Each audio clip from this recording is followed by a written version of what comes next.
Welcome. Thanks for coming out in the rain. Isn't it great to have a chance to walk in the rain, though? Yeah. I know some folks up in North Texas, where I originate from, would really like to have more. I was talking to some of my friends in Wichita Falls, my hometown, and I think they're now less than 45 days from being completely out of water in their existing reservoirs. So the drought conditions in the northern areas of the state around the Panhandle have reached critical levels. So we'll continue to think about them while they try to find better solutions for the drought issue. Fortunately, we've had a little relief here. Today, I'm not going to talk about the drought, though. I'm going to talk about some of the things that are happening, as I usually do, some recognition for some of the people and some of the areas of the institution doing great work. Update you briefly on some of the significant searches for major positions that are occurring. Talk a little bit more about the Blue Ribbon panel findings, since all of that has been concluded. Talk about where we are with the arrangement with the Angleton Danbury Medical Center. As you know, our Board of Regents and their Board of Directors approved an affiliation agreement a couple of weeks ago, so update you on the status of that affiliation. And then spend some time talking about where we are with our finances, and most importantly, what's the forecast for the next several years? And this is an effort to address some of those questions that are still out there. Well, where are we going? We now understand better what we want to do, but can we afford it? How do we afford it? What do the finances look like? So I want to spend just a little bit of time on that today. And of course, I'll be happy to answer any questions that you have if I can. One thing I wanted to remind you about, in case you've forgotten or you're not aware of this, every year we do a memorial service for the UTMB family members that we've lost over the previous year. If you have time, it's a nice opportunity to come together with colleagues from across UTMB. We typically do this in the auditorium in the Children's Research Building. It'll be at noon tomorrow. The room number is posted on the slide, 2.312. Typically what we do is recognize each of those individuals that we've lost. It's a very nice, touching service, and so I encourage you to attend if you have a chance. All right, so moving on to some of the highlights. This is commencement time of the year. It's always fun. It's my favorite time of the year. I really enjoy getting the opportunity to shake the hands of the graduating students who are coming across the stage to receive a diploma, or at least congratulate them before or after the ceremony. This year, we're awarding over 1,000 degrees. It's very exciting. All-time high for us. The School of Nursing awarded over 500 degrees, 536? Yes, okay, close enough. Dr. Watson's going to cut me some slack back in the latter part of April, and I think we had 370 odd that actually walked, and so it was a really wonderful ceremony, very enjoyable, really fun to see the smiles of the graduates as they came across the stage. A week later, we had commencement for the graduate school. They awarded 33 degrees. That's always a wonderful ceremony. It's a little smaller, and we get a chance to hear about the accomplishments of each of the graduates, as well as their career plans, at least in terms of next steps. So that was very nice also. We have the School of Medicine commencement activities on Saturday morning, beginning at 10 a.m. at Moody Gardens. We'll graduate 216 this year. And then the School of Health Professions, it's anticipated, I don't know if Dean Protas is here today or not, but I think we're going to award over 300 degrees at that ceremony. So anyway, exciting time of the year. Thanks to those of you involved in education. And if you have a chance to congratulate one of the graduating students, please do so. We know they're very excited about receiving their degree and moving on to the next step of their career or education. A lot of great things happening in research, as is typical here.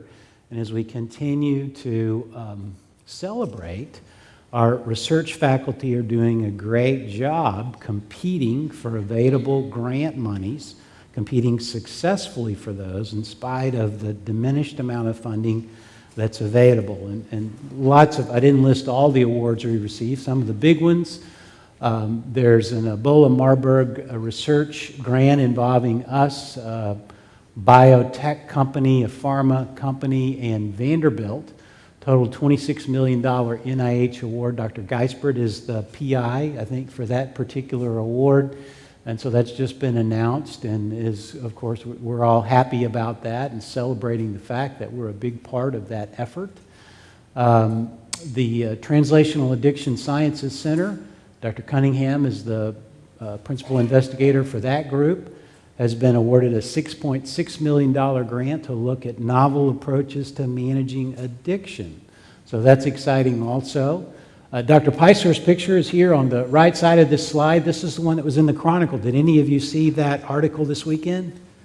Yeah, very nice article, very well done. Of course, he's a really classy guy anyway. But just focused on the $4.4 million grant award towards developing a universal flu vaccine. And he made some comments about vaccines in general and his work. So it was a nice recognition for him and nice recognition for us. And of course, this grant is something else to celebrate. And finally, just on this slide, Dr. Goodwin's group in the Comparative Effectiveness Center has received what is, in essence, I think, an extension and enhancement of their population research around cancer, looking at effectiveness of different treatments. It's a collaboration with MD Anderson and some other Texas institutions, so $3.2 million associated with that. So again, certainly not a comprehensive list of the awards that our faculty are receiving, but indicative of the great work that's occurring here. And we're all very proud of these particular faculty members as well as all of those who are working hard and achieving success. Okay, faculty recognized. I just want to recognize Dr. Niesel again. He's here sitting with Dr. Jacobs. He has still, I guess, agreed to serve as Dean of the Graduate School. Been at it now for about 2 months. 2 months, presided over commencement, made it through that without any major problems, and actually presided over a significant retirement, Dr. Copenhaver's retirement, and moving along quite nicely. So we're so pleased that he has agreed to take on that role and already doing an outstanding job. Dr. Herndon has received the Medallion for Scientific Achievement from the American Surgical Association. That's actually the oldest society of surgeons in the country, and only 3 other Texans have ever achieved that recognition.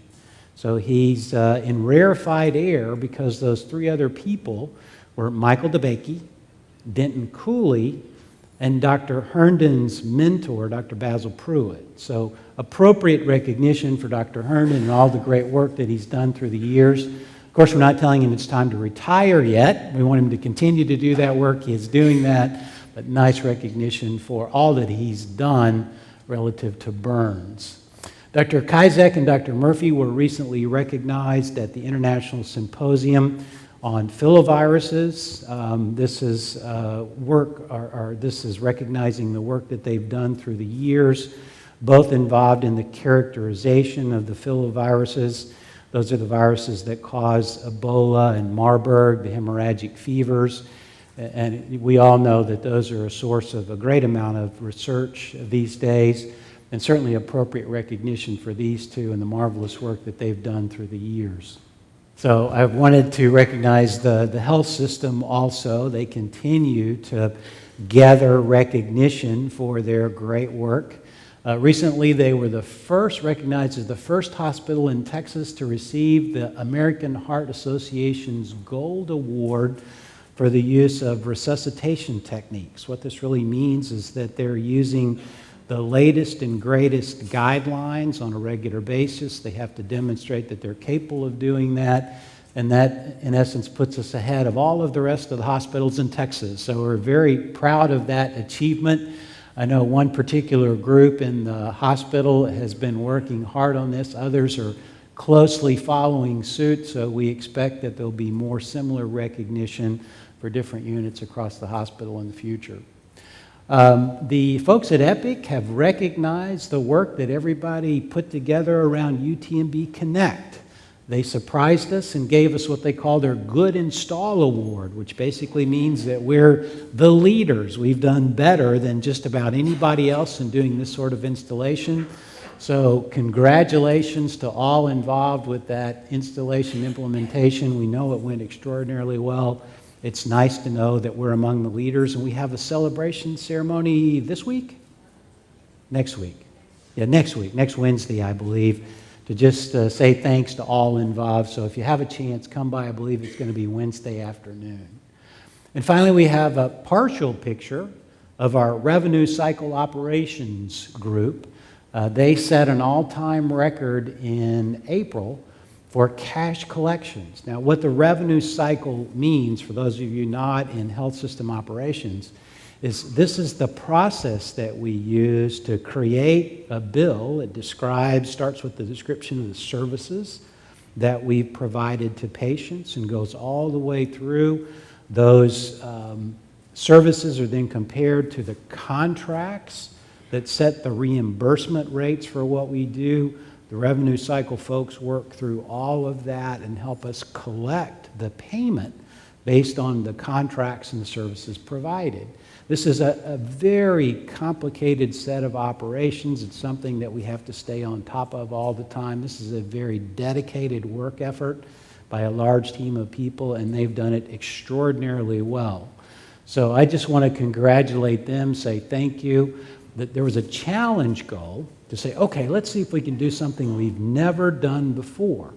Let's see if we can go beyond our expectations for physician billing and hospital billing for this month by about $5 million.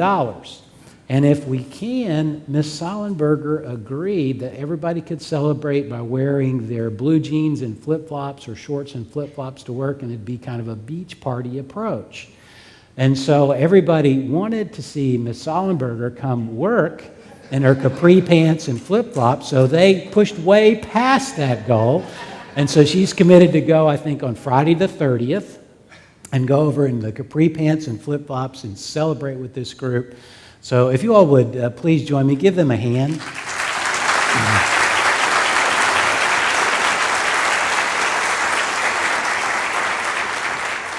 Summin Smith, who leads revenue cycle operations, is here. Summin, would you stand up?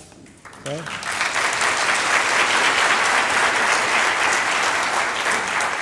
So great work by this team, a great team effort, and it looks like they may be on their way in May to even surpassing what they did in April. So very important to us, obviously. If we don't collect what's due to us, we can't be financially successful, so we appreciate their efforts. All right, some other recognition for some good folks. You guys know that I believe we have the best nurses anywhere. It was really nice to see 5 of our nurses be recognized in the Salute to Nurses by the Houston Chronicle. Barb Bonificio, who is a Director of Nursing Excellence, Dr. Gary Eubank, who's Associate Chief Nursing Officer in the CMC operation, Jessica Peck, who's an Associate Professor in the master's program in the School of Nursing. Sharon Berg actually singled out to be in the top 10 of those recognized. The others were in the top 100. Sharon works in our emergency center.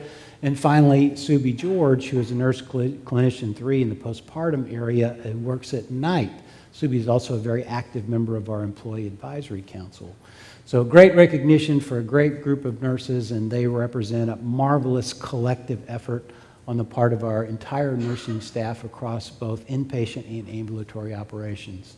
So if you guys would again join me in congratulating these on their recognition.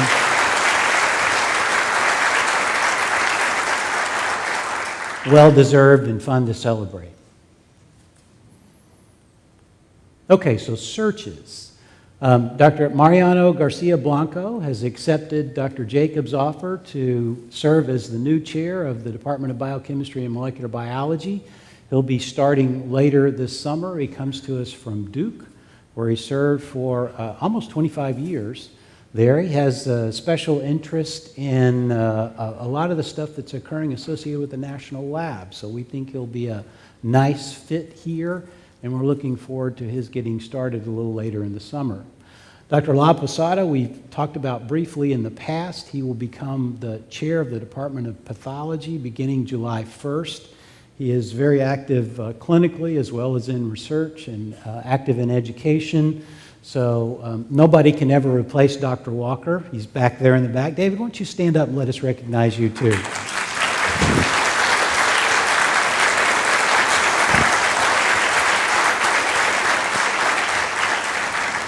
Dr. Walker, I always tell him that he's the father of the modern infectious disease effort we have at UTMB. He's done so much, incredibly talented in so many ways. I'm so pleased that he is going to continue to focus on his great love, which is his research, and stay with us and continue to think about the future. So, David, thank you.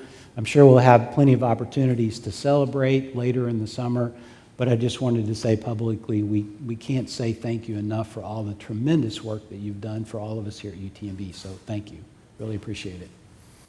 All right, so we hopefully are narrowing down choices for chair of surgery, moving that search along. And I think Dr. Jacobs hopefully will have an announcement sometime coming up this summer. So we're looking forward to that. We've just started interviewing candidates for the Chief Business and Finance Officer role. I understand we've got a nice slate of candidates. Dr. Jacobs and Ms. Sollenberger are leading that search for us as chairs of that search committee. So we'll hope to move that along through the course of the summer and be ready to make an offer sometime later in the summer or in the early fall. So excited about moving that one forward too. All right, so Blue Ribbon Panel. These are the headlines that came out following the release of the panel's report. And many of you, I think, have looked at the report. A few of you have talked to me about it. In general, the panel found that we followed all the policies and procedures. We didn't break any laws. We didn't do anything immoral in terms of processing these difficult situations. They did recommend that we improve communications around these sorts of investigations. One of our challenges, and they pointed this out in their report, is we want to try to protect everybody when difficulties arise. In general, our approach with personnel matters is to be very respectful. We don't like to do public hangings, even though a few people would like to see that on occasion. We know that disagreements, when they arise between people, often are very personal. And when we work through them, when we achieve a reasonable resolution, not everybody's satisfied. In fact, sometimes I feel like what the judges say in some civil tort cases, that you've probably done the best that you can do when nobody's satisfied. But anyway, what the panel recommended is that when we do these investigations, that we keep the people who are involved informed of the process, what's happening, and when we reach an outcome, when we determine what we think the appropriate course is, that we notify the parties involved, at least relative to their portion of the investigation. So going forward, I've made it clear to our HR leaders and our legal folks that when these investigations come up, the outcomes are actually public information. Once we conclude an investigation, all of those records officially become able to be released if there's a public information request. So we need to make that clear. We need to let people know that we have established a course, there's a to-do plan or an action plan that's engaged, and here's how we're going to go forward. So I just wanted to say that's going to be our approach. We're going to try to be as transparent as we can going forward while still respecting privacy and respecting the rights of the accused, the accuser, anybody who's involved. So hopefully that will clear up all of the uncertainty and the ambiguity about how we manage these things, and we'll manage them in a very transparent way, or as transparently as we can going forward. Now, as I said in the last town hall meeting when I addressed this issue, complex set of circumstances, that's typically the case when disputes between people arise. And oftentimes there are complex allegations. In some cases, they're carried to the extreme. When the press becomes involved, they tend to focus on the allegations. And the more outlandish they are, typically the more interested the readers are in the allegations. And I think to a certain extent that's what happened with these two. They were prominent people involved, and so that added to the spice, if you will, of the situations. But we manage these two like we manage all the others. Investigations were done because these cases involved high-level executives. I went to the UT system and sat down with Dr. Shine and members of the legal staff there, went through all of the investigation findings and the outcomes, the courses of action, and they agreed that what we were doing was, even though very complicated and difficult, the best approach. Now, some questions have come to me through the Employee Advisory Council. A few people have questioned the appointment of the committee. And so again, that committee was appointed by me, but with oversight of the Chancellor and the Executive Vice Chancellor for Health Affairs. They were engaged in charging the committee as well as appointing it. The constitution of the committee was based on what we viewed as the most significant stakeholders for the issue. So Ms. Maisel was the chair. She represented the community. She's also the chair of our audit committee. And the audit committee, and particularly its chair, have a direct line to the regents. And if they perceive that anything's wrong or amiss or illegal or immoral, Ms. Maisel has an obligation to report that to the regents directly without going through any other officers here or at the system level. Mr. Parrish is a former chair of the Development Board, a significant group of stakeholders because they're some of our most significant supporters. They obviously are not going to tolerate impropriety or anything illegal here, and so it was very important that the Development Board be represented on that panel. Mr. Leach, or Dr. Leach from MD Anderson, represented the UT system and the other institutions. He's been the Executive Vice President, Chief Business Officer at MD Anderson for a number of years. He's very familiar with all of the legal issues, all of the HR issues, and also has a direct report to Dr. Kelly at the system level.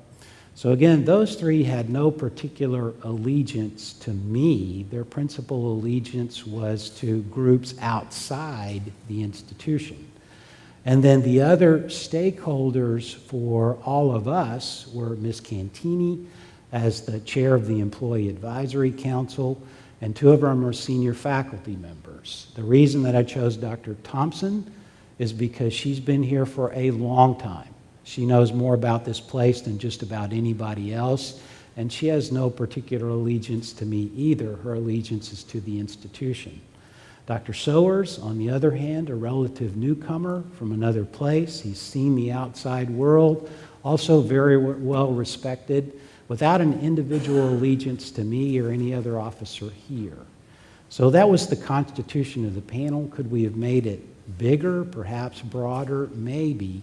But we wanted it to be able to complete its deliberations in a reasonably timely manner. It took them over 2 months just to get through all of the reviews and come to any conclusions. And so I think they did their job extraordinarily well.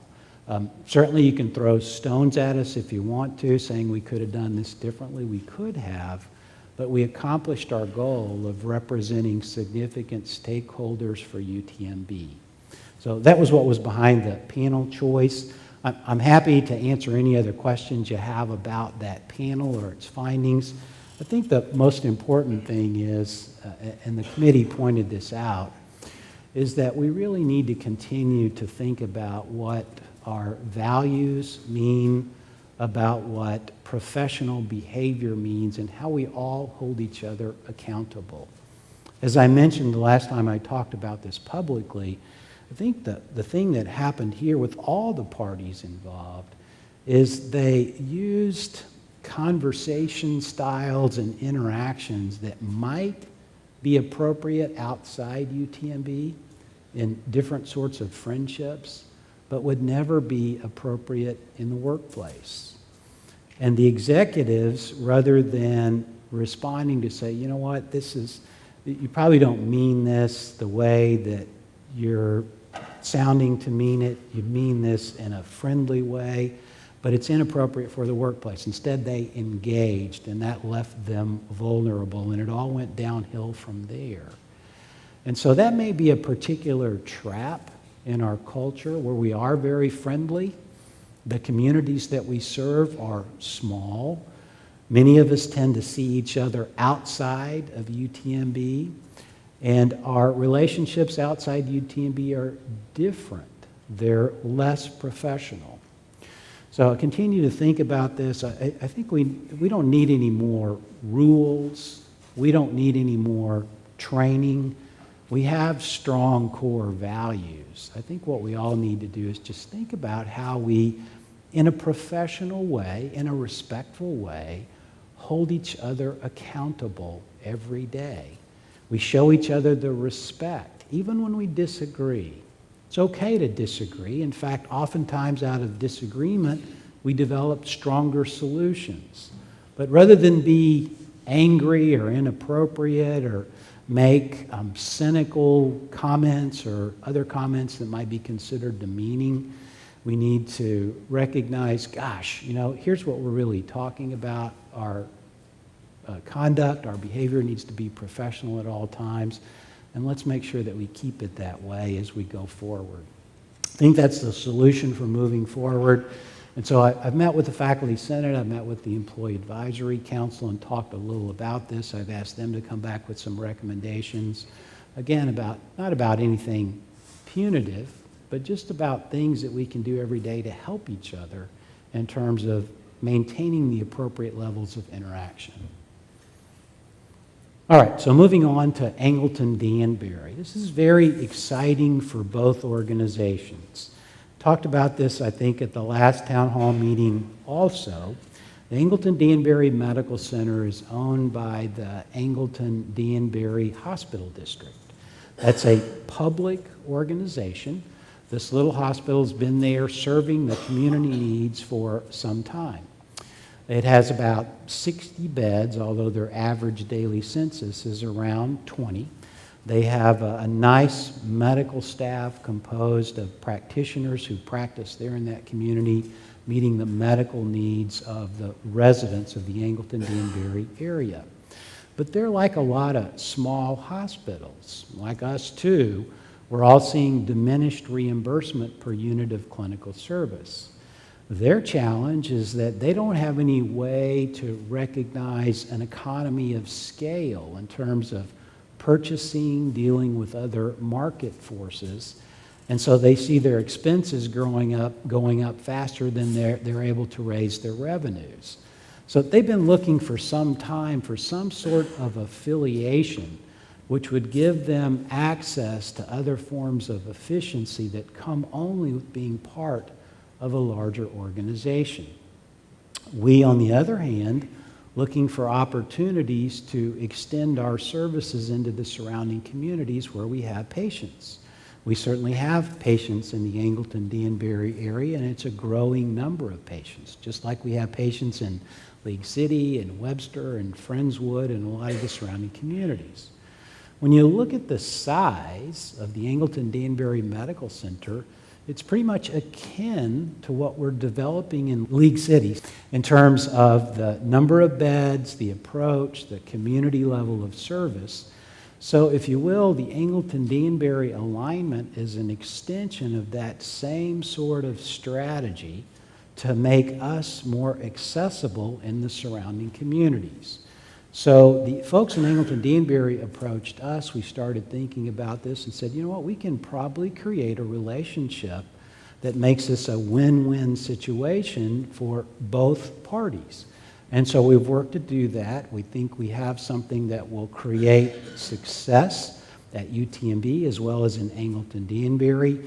The Board of Regents as well as the Hospital District Board of Directors have approved this affiliation agreement, and we're moving forward. The official start date is August 16th. At that time, the employees of the Angleton-Danbury Medical Center will become UTMB employees.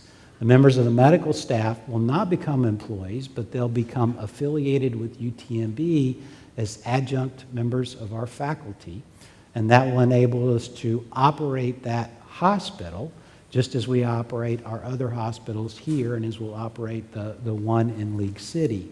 So again, we think we have a nice arrangement. We still have a lot of work to do to make sure that this works. But we're very excited about it, excited about a closer relationship with our colleagues in Angleton-Danbury, and excited about the opportunities to better serve that population of patients. So more to come on this front. Great work by all of those involved in putting this together, and we'll have a chance to talk more about this and celebrate this a little bit more in the near future. All right, talking about finances. I know this is a lot of numbers. I apologize. This is the most complex, I think, of 2 slides are about like this. But let me take you through this. And again, the idea here is to start talking about where we're going, what's happening now. We know we have some big financial challenges, particularly in the next couple of years, as we bring on 2 hospitals, continue our expansion, continue to experience this diminished reimbursement per unit of clinical service. And in essence, we're seeing the same thing with education and research. So how do we put this all together and make it work, preserve our ability to provide excellent education, research, and patient care, and do all the things we're supposed to do as an academic health center? Well, first of all, let's just talk about where we are now. So this is for the fiscal year. This is through April 30th of this year. And what we're looking at here are the actual results relative to the budget, the variance in the numbers, and then the percent of the variance relative to the whole. So if you look at the operating revenue, we're actually pretty much hitting our volumes for patient service. Now, we've been worried about that. We've been pretty aggressively forecasting for volumes over the past couple of years, and in some cases we've underachieved.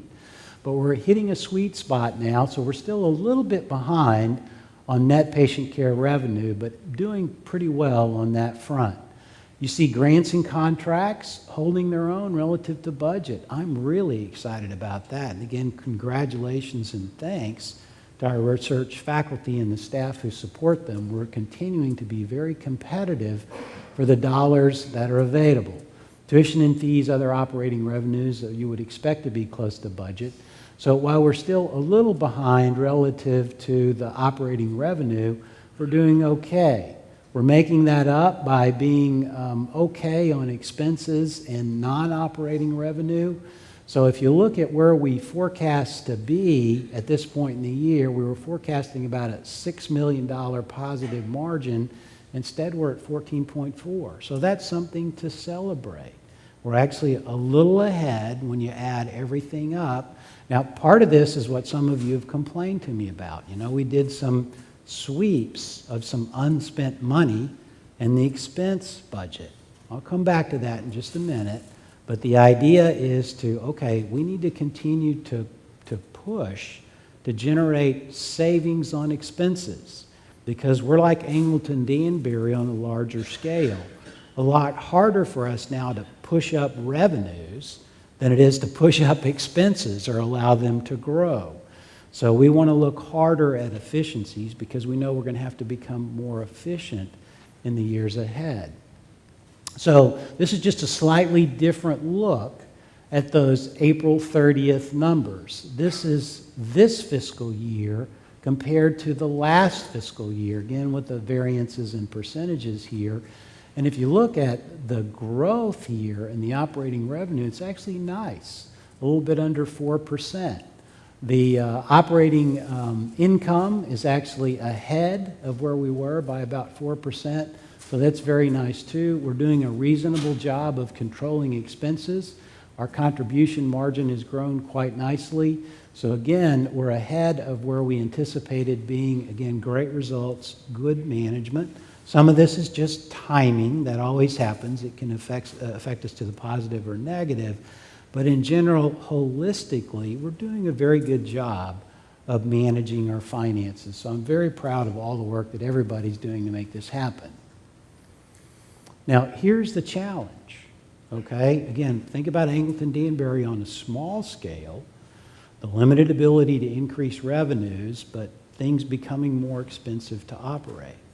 So we can't really reach out and achieve a better economy of scale by a larger affiliation like Angleton Danbury has. We have to go at this a little bit differently. We need to create additional efficiencies.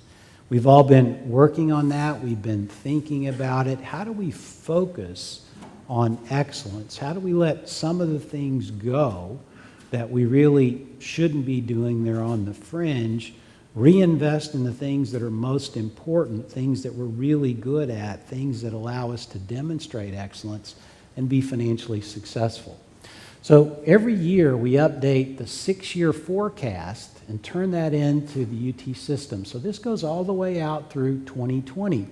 And it looks at the big roll-up numbers, the operating revenue and expenses, operating income, contribution margin, adjusted margin, and the like. Now, we've been looking at this for a number of years, and so these numbers really aren't a shock or a surprise to us. But the thing I wanted to show you is that if we just continued going at this the way we are now, we don't generate any additional efficiencies, we have really significant losses that pile up out there in those years ahead. Now, we're not going to do that. We're going to create efficiencies, and that's what we've indicated here, cumulative savings over the course of time. But we're going to have to work hard to do that. Again, thinking about how we're spending our money, where we're investing, where we're not investing, focusing on excellence.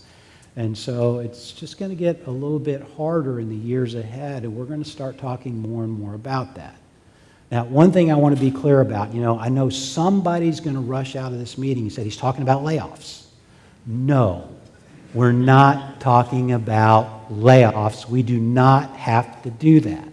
In fact, the reason we're having these conversations now is so we don't have to consider radical, abrupt changes in course in the future like UTMB had to consider a few years ago. So we're trying to look out there and understand what our financial future needs to look like, what's positive, how we go at this, how we create those efficiencies and focus. And we think the things that we're doing today will pay off over the course of the next 6 years so we can continue to be successful, so we can graduate over 1,000 students every year, so we can continue to be competitive with research, so we can continue to accrue awards for the outstanding patient service that we provide. But it's going to be a challenge. It's not going to get any easier. We're all going to have to work at this to enable success. But I know that we can do that. And, we've talked about this before. We do that by focusing on what we do well. We make tough decisions now so we avoid those drastic actions in the future. We stay the course by controlling our expenses and living within our means as we go forward. So there's a lot of really great things happening here. I always like to close with a focus on people, whether it be in the health system, in education, research, all the people that support the great things that happen here. We have a whole lot of smart, committed, dedicated people who are engaged every day in helping us do the things that we need to do to be successful for the day, but also make the calls so that we can continue to be successful over the next decade. So thank you all for your role in making that happen.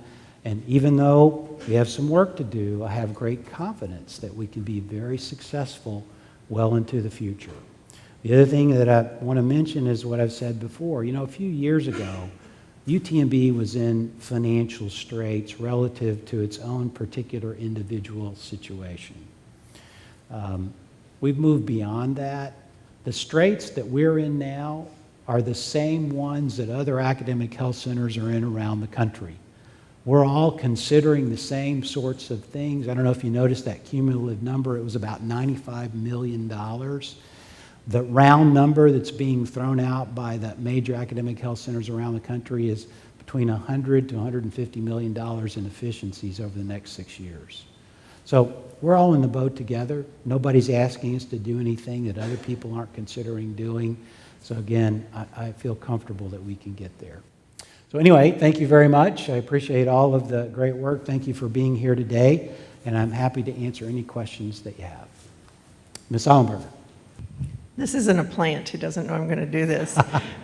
But when you talked about we aren't going to have layoffs, but you're talking about a lot of change, how would you advise employees to prepare for that in terms of their job might not be the same today as it's going to have to be in the future?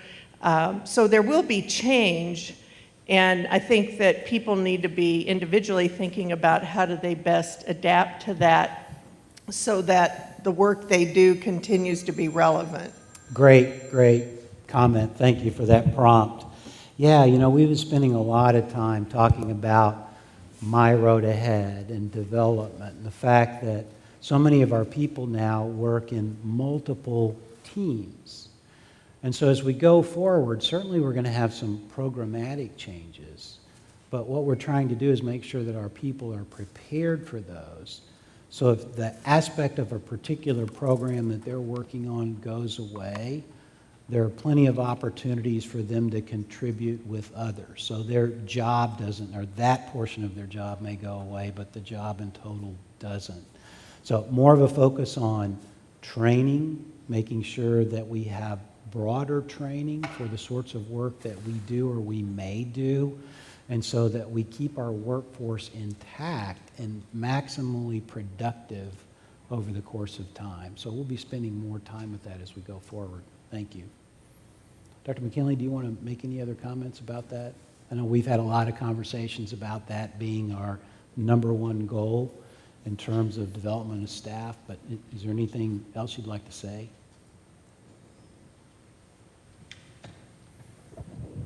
So as Dr. Callender alluded to, we are working very hard to develop an approach, My Road Ahead, where really you look at, what do I have to do to be successful in the future?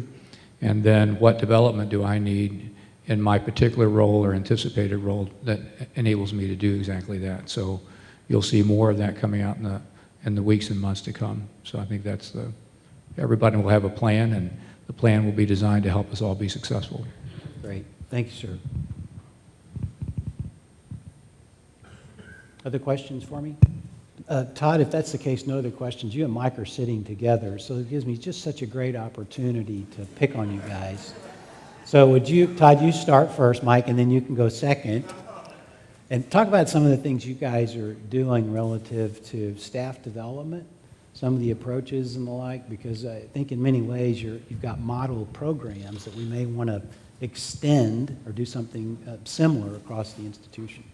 Right, so as you heard mentioned, the My Road Ahead, one of the things that we're doing in information services is actually linking the individual development plans to our tactical plans and to the major projects that we're actually doing in IT in the upcoming year. So it gives people, I think some of the success in the future has to do with the planning we're going to do, right? So if people know what we're going to be working on, they can really invest and improve their skills to be part of those projects in the future. So that's one of the areas we're actually focused on.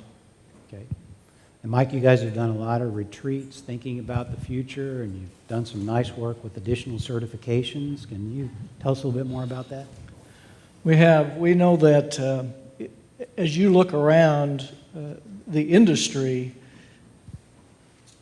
the shortfall we're seeing is the talented workforce. We need to be working hard at growing the talent locally. And so when we look at the various groups, whether it's in purchasing and supply chain or in our physical plant areas or in our capital teams, those resources are not easy to find. And we have a lot of work ahead of us.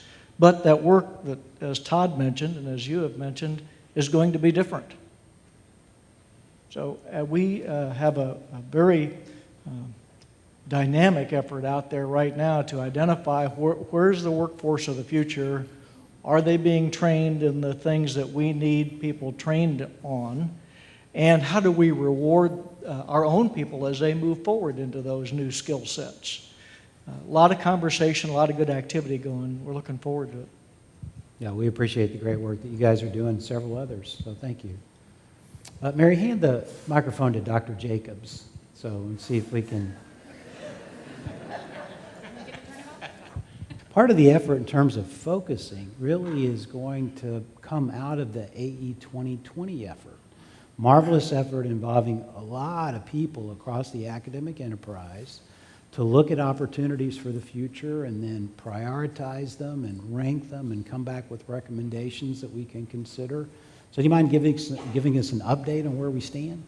Sure, glad to do so. As you mentioned, it was a tremendous effort. So this weekend's activity while I was sitting outside with an adult beverage was to look over the latest data. Something like 5,000 different ideas that were received from the members. And working with the strategic management task forces, we've now put all of that into a framework where I hope to present it to Dr. Callender and the other EVPs actually by June 1st. What this means is that now with the input from the members, we've gone through all of the objectives. Remember, the first goal was to say, what should we be in 2020? And then what steps should we do, or what would we need to do in order to achieve that vision? So we parsed that information, we broke it down to specific objectives, because we're trying to say we have to have the tactics that we need to realize our vision. So that's all done now, and now the fun work starts, because we have to look at all of these 20 or so objectives, realize, as Dr. Callender said, that we can't do them all. But the exciting thing is we can prioritize them with the commitment that after we do the top 10, then we do the next 10. So we have an idea of what the members think is most important. We have an idea of the resources that are required to achieve that vision. And it's going to set up all kinds of things, because I think, as I presented to Dr. Callender, we can then talk about resourcing, which also will tie into what Ms. Clarity is talking about as we talk about philanthropy and development. So very excited about it. And after we get approval from you, we're going to send it back out to the members again for one more look.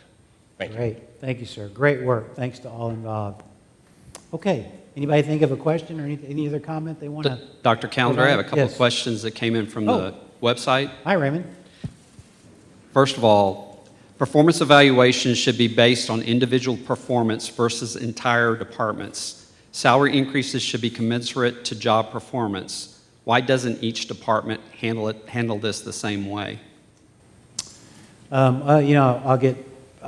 I probably need a little bit more background about that. I think Dr. McKinley can help me out with this one too. You know, the challenge that we have, and this is a growing challenge from my perspective, it goes back to what I mentioned earlier, and that is people are working more in teams and groups than individually in many cases around UTMB. Now, that's not always the case, but our performance management system oftentimes is focused on what we need a particular work group to do, to accomplish, and then we look at the individual to see what their contribution to that group's effort should be.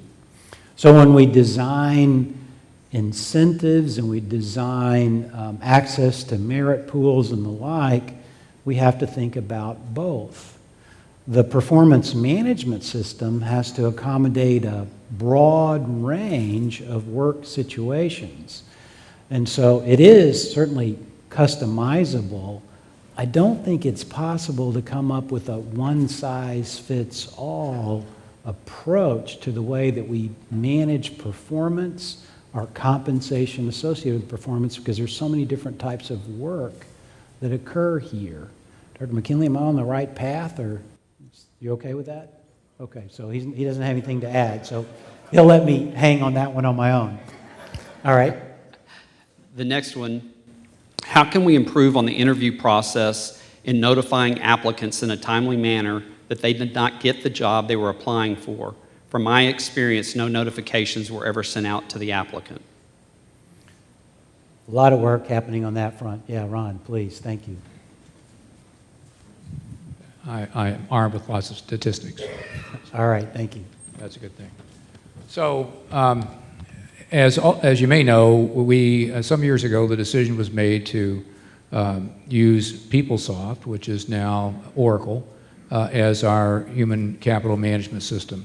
At the time that decision was made, it was exactly the right decision, I believe, because it was the top product, and it still continues to be one of the top products. So, and there's been an evolutionary process.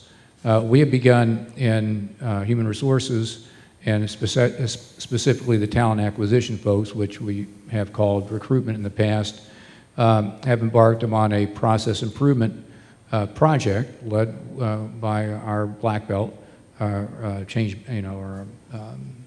process improvement black belt, to really take a look at that process and make sure, one, that it works, and number two, that it is reliable, that not only works, but it works all the time or most of the time. When it doesn't work, we know that. PeopleSoft has been able to send an email out to folks letting them know that we received their application, and then there would be something that goes out maybe after a very long period of time that lets them know that they were not selected. Now, something that you may not be aware of, that we have about 11,000 applications each month on average. That equals 132,000 applications a year. Now, that's not 132,000 unique individuals, but it is 132,000 unique applications. So it's, although we'd love to, it's not possible for us to call all those folks. I did the math, and to do that, if there was one call made, and this assumes that you contacted that person on the first call, and it only took 10 minutes to do that, I would have to employ 14.5 new people who were doing nothing but making those phone calls to do that.